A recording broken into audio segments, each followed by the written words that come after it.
Today on the channel, we are freeze drying raw meat. Last time we did cooked meat, but this time we're doing what is more common. So we're gonna show you how to do that today.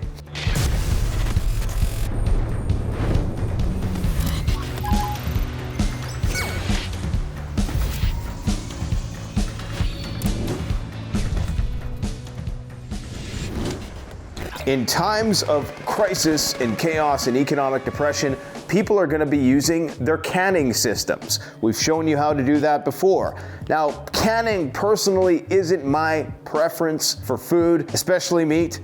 Before the apocalypse, you use a freeze dryer or a dehydrator. After the apocalypse, that's when you do canning. At least that's my philosophy.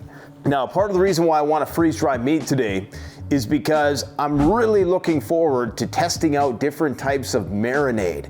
So I want to rehydrate the meat using a very slow marination process, which is going to infuse the taste on a cellular level. So that's what I'm hoping to do. So this is why we're doing it raw today.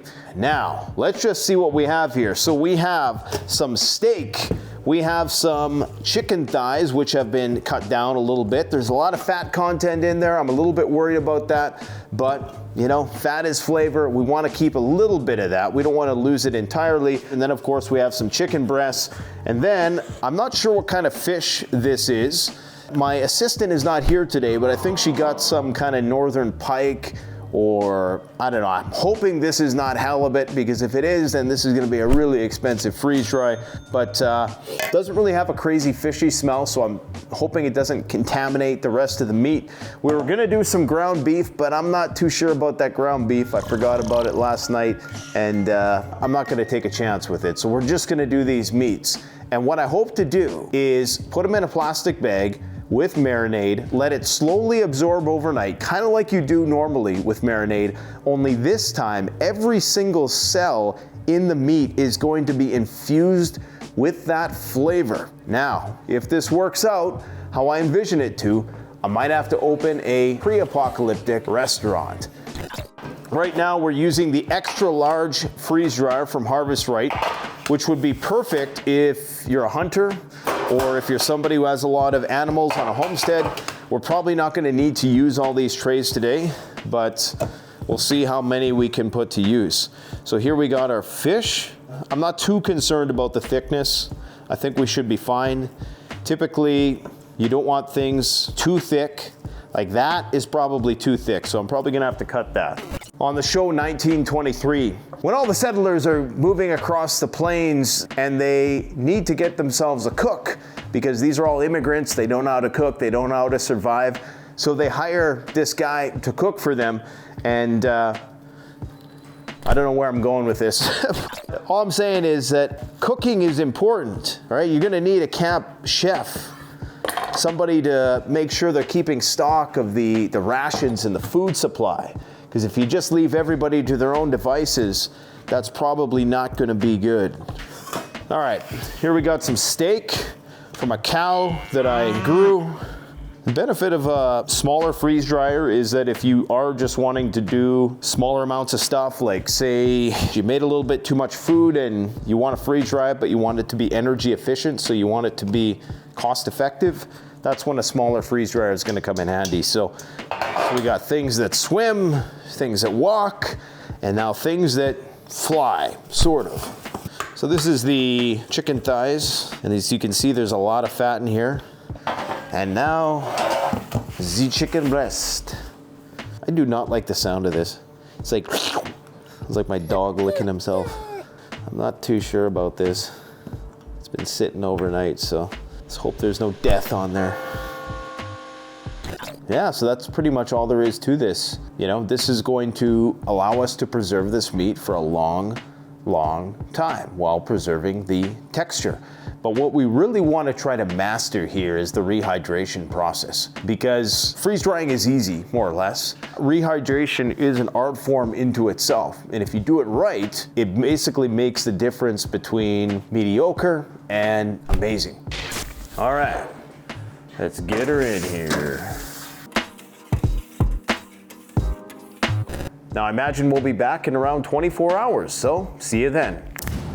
Here we are, a day later. We actually could have taken this out a lot sooner, but I wanted to put some extra dry time on just in case. I'm always leery about meat. The last thing you want is some unnecessary water.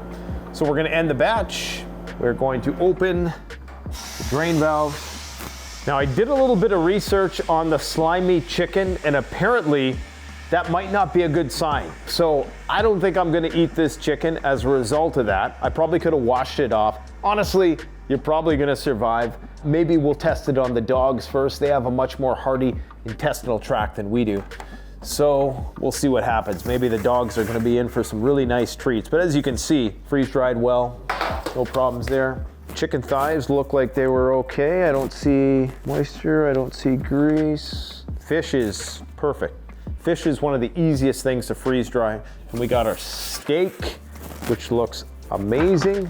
Okay, one thing to keep in mind, and I was doing some research on this last night, freeze drying will not kill bacteria or viruses. In fact, it can actually preserve them. That's why it's imperative that whatever you put in there is as clean as possible. Now that said, when you go and cook it, you're likely gonna be killing stuff if there is anything in there.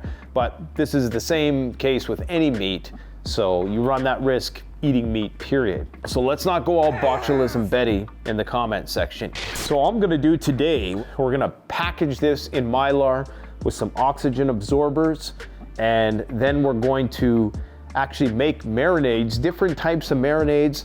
We're gonna let that food soak that up overnight. So we're gonna do a long soak, and then we're gonna try it out, and we're gonna see if we can make some post-apocalyptic cuisine. Let's see how it breaks. Pretty good. It was a little soft, but that's okay. This is probably one of the thicker ones. Let's see this. Oh yeah, that's good. That's perfect.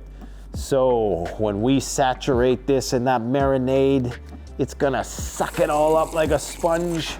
It's gonna infuse it on a cellular level. The fish is actually kind of hard to break. It's so fibrous. Okay, now let's try the chicken thighs. Very fibrous as well. I'm not seeing much fat. Uh-oh, I think I've seen a little bit. Oh yeah, there's a little bit of grease on there. This is why you don't do chicken thighs. As for the botulistic chicken breast, easy peasy. Chicken breast is the way to go. So all we're gonna do is we're gonna put 3 or 4 of these in each one of these bags. There's a certain amount of oxygen absorbers that you're gonna want. These are 300 cc. So we're just gonna throw 1 in each. And this is not for long-term food storage. If it was 20 years, I'd be far more methodical with what I was doing. We wanna get that in there as soon as possible. And we're not gonna seal it this time. What you could normally do at this point is take your hair crimper and just seal that part right there. And that's gonna make it airtight. You could vacuum seal them, but vacuum sealing is not required, especially when you have oxygen absorbers. Honestly, this stuff is gonna last probably forever. Mountain House says 35 years, and the only reason why they only say 35 years is they've only been in business so long. Freeze drying, realistically, for as far as we know, could last hundreds of years. There's a ship that went down in the Mississippi in the 1800s. They opened it up, and all the canned goods were still edible after 150 years. The companies, though, want food expiration dates because they know that people are gonna throw their food out, and it's like the planned obsolescence model. As I was saying, even if you're a little leery about the meat, just give it to the dogs. People are gonna be like, don't feed your dogs that. If you've seen what animals eat in the wilderness, a dog's gonna know too. A dog, they got their wits. They have a good smell. They know if something's bad or not. Like coyotes, they eat frickin' deer carcass that's been laying in the hot sun for 5 weeks. Karen, don't project your own weaknesses onto the dogs. The dogs are gonna survive. Karen is not. So you marinated 4 different types of marinade with the beef and the fish, and we rehydrated that freeze-dried meat with marinade, so every cell is infused with flavor now. Yes. Much different from like marinade, where you're kind of like putting the marinade on top. This actually absorbed it. And they're all nicely rehydrated. Like this has been in there overnight. This is really the way to go, is the overnight Ziploc bag method. Yes. So you want to tell us again what these are? Soy boy, Greek boy, Chipotle. Cowboy? Herb and Gar. This one is weird. It doesn't feel like it absorbed a lot. It thought about it. This one did. This one feels really good. And then this one did it really well too. Like maybe the higher salt content or something. I don't know, it's hard to say because it could just be a tougher cut of meat too. Well, now it's time. The moment of truth.